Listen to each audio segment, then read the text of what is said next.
You don't have to be Jewish to know a few things about Hanukkah.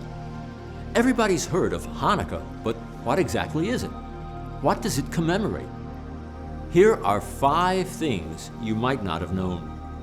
Number 1, it all started with the first religious persecution in history.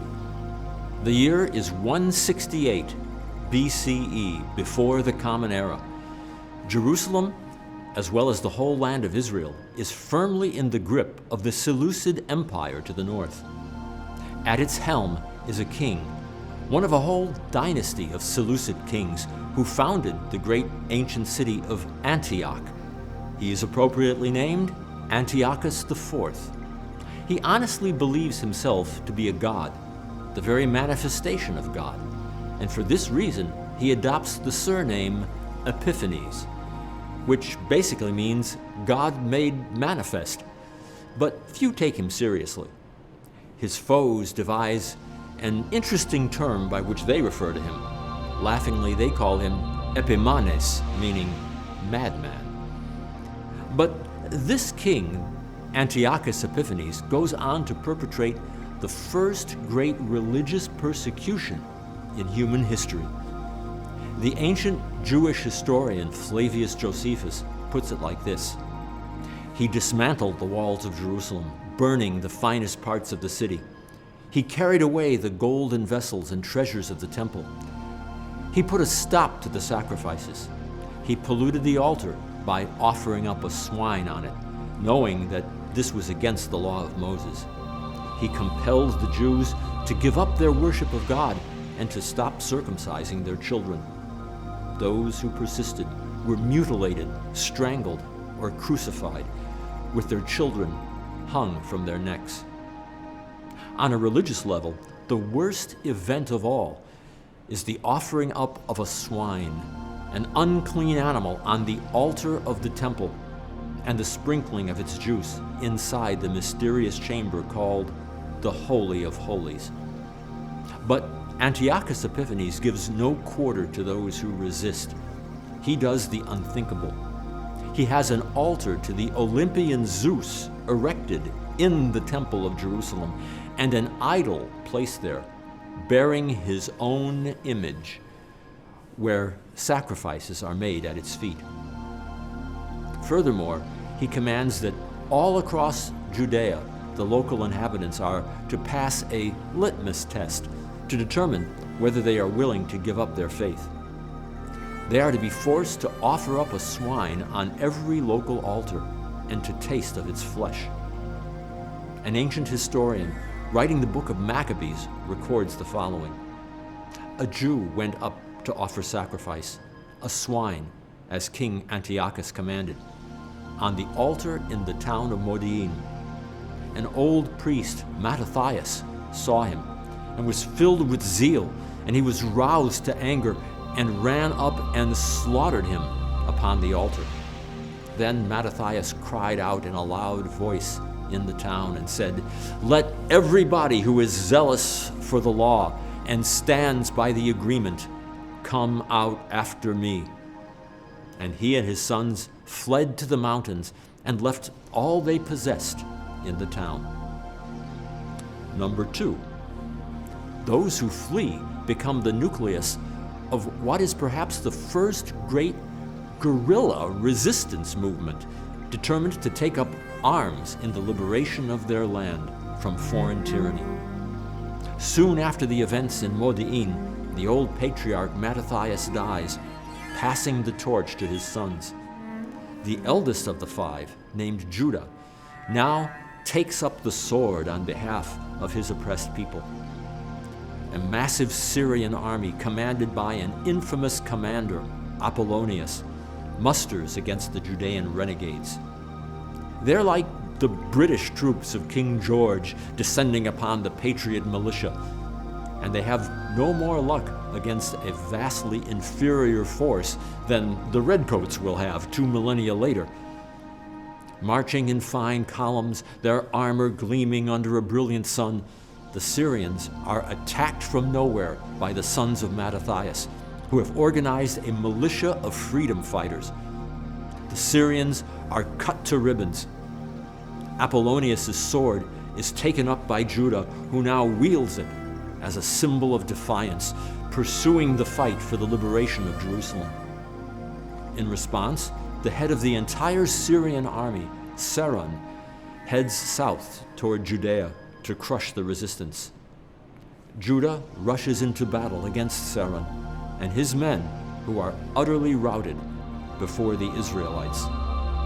Antiochus IV, furious at such humiliation, dispatches an additional force headed by another esteemed general, Nicanor, who takes on the Maccabee brothers. The fate of Nicanor's army, however, is the same as that of the first army. Nicanor himself is slain, and his troops flee in blind panic. Number 3.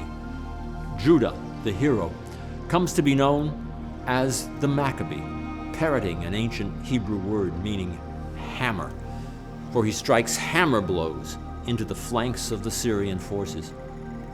Tyrants, nonetheless, are not accustomed to giving up so easily. Antiochus sends yet another army, which is likewise annihilated, their remnants fleeing into the plain, while those who stay in the rear are slain.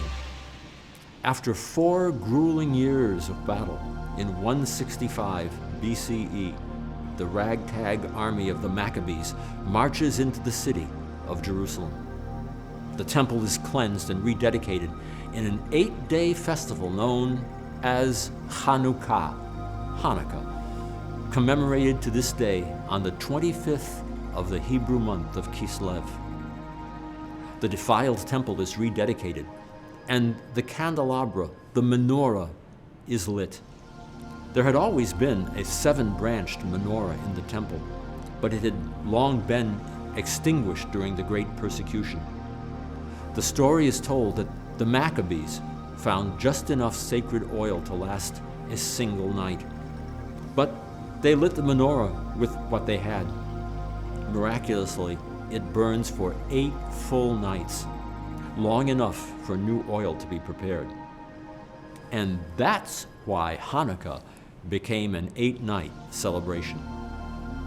But there's something else about this commemoration that you might not have known. 4.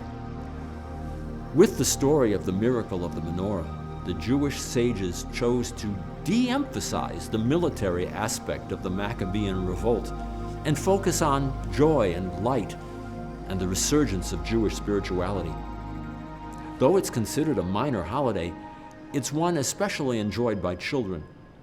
It's all about light, and an 8-branched Hanukkah menorah called a Hanukkiah is prominently placed in a window where it can be seen from the outside.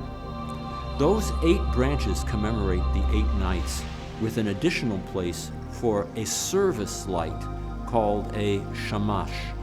The shamash is used to light 1 candle each night, as soon after nightfall as possible, until all 8 are burning brightly.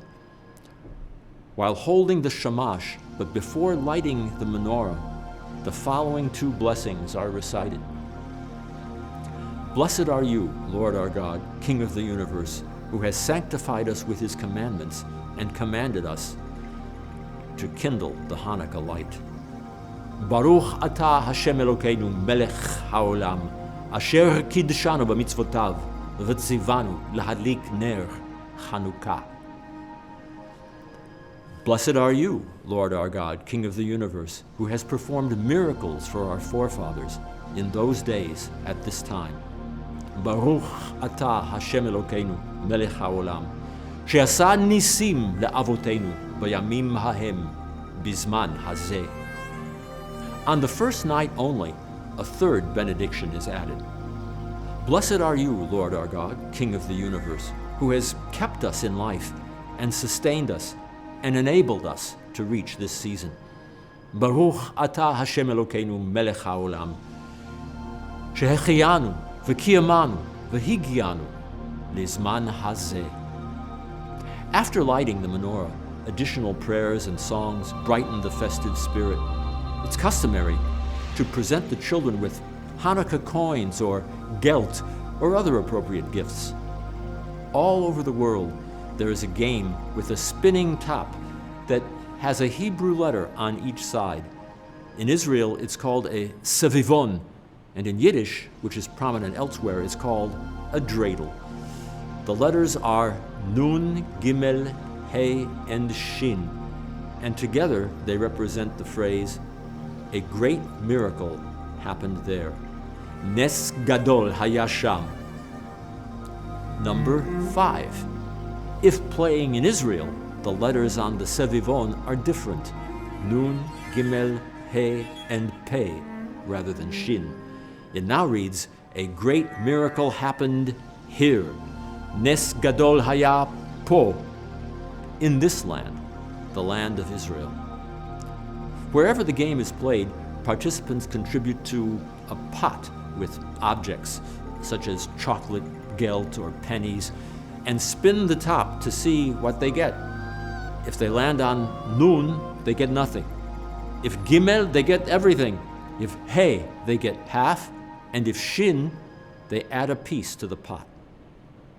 It's also customary to eat jelly-filled donuts called sufganiyot in Israel, and potato pancakes called latkes in Yiddish. Eating foods fried in oils is a reminder of the oil that miraculously burned for 8 nights. Throughout the week, special prayers of praise and gratitude to God are added to prayer services and the recitation of grace after meals. Some think of the festival as nothing but 8 crazy nights, but as we have seen, there's a lot more to it than that. So there it is, how a guerrilla war turned into a festival of light.